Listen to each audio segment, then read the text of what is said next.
Welcome back. Telangana assembly ఆవరణలో టీటీడీపీ నేత ఎర్రబెల్లి మాట్లాడుతున్నారు. లైవ్ లో చూద్దాం. చెప్తారు వైఎస్ రాజశేఖర రెడ్డి గారు టీఆర్ఎస్ పార్టీ ఆ రోజు ఎమ్మెల్యేలందరినీ కూడా కొనెట్ట చేశాడో, మా తెలుగుదేశం పార్టీని ఒత్తేట్ల చేయాలని ప్రయత్నం చేశాడో, రాజశేఖర రెడ్డి ఎట్లయితే భూస్థాపితమైండో, ఇవాళ ఆయన కొడుకు జైలుకి ఎట్లా పోయాడో, రేపు కేసీఆర్ గారు కూడా విజ్ఞప్తి చేస్తున్నా, మీరు మీ నాశనాన్ని మీరు తెచ్చుకుంటున్నారు. రేపు మీ కొడుకులు బిడ్డలు జైలుకు పోయే రోజు వస్తుంది. ఇప్పటికైనా బుద్ధి తెచ్చుకొని క్షమాపణ చెప్పండి. ఇవాళ ఈ ఎమ్మెల్సీ ఎన్నికల లోపల ఎంత ఘోరంగా చేశావు, నువ్వు ఎన్ని తప్పులు చేశావు, తెలంగాణ ద్రోహులకు ఎంత పీటిచ్చావు. నువ్వు ఒక మహిళలకు ఇచ్చినా, ఓ మాలలకు ఇచ్చినా, అదే శ్రీకాంతాచారి తల్లి శంకరమ్మకి ఇచ్చినా మేము హ్యాపీగా ఫీల్ అవుతావు.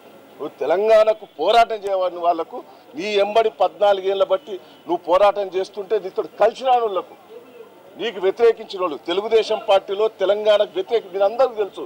మేము తెలంగాణ కోసం ఇక్కడ మీటింగ్ పెడితే తుమ్మల నాగేశ్వరరావు గారు బైకాట్ చేసిపోయేది, శ్రీనివాస్ యాదవ్ గారు బైకాట్ చేసిపోయేది. మీరే అనేది అగోండి మీ పార్టీలో ఒకరిద్దరు తెలంగాణ వ్యతిరేకం చేస్తున్నారని. ఎవరు చేశారు మీరు అందరు చూశారు, సాక్ష్యం. శ్రీనివాస్ యాదవ్ బయట ఏం మాట్లాడేది, తుమ్మల నాగేశ్వరరావు ఏం మాట్లాడేది. వాళ్ళు తెలంగాణ వ్యతిరేకులు. చంద్రబాబు గారు లెటర్ ఇస్తారంటే అడ్డుపడ్డ వాళ్ళు వీళ్ళు. కడియం శ్రీయర్ గారు అవకాశవాది, తెలంగాణ కోసం మాట్లాడేది చంద్రబాబు గారి దగ్గర బ్లాక్మెయిల్ చేసేది. ఇవాళ వీళ్ళందరికీ తెలంగాణ ద్రోహులకు ఎమ్మెల్సీ పదవులు ఇచ్చి మంత్రి పదవులు ఇచ్చిస్తున్నారు. మీరు తెలంగాణ వాదులందరికీ, జర్నలిస్టులందరికీ విజ్ఞప్తి చేస్తున్నారు, మీరు బుద్ధి చెప్పే రోజు వచ్చింది.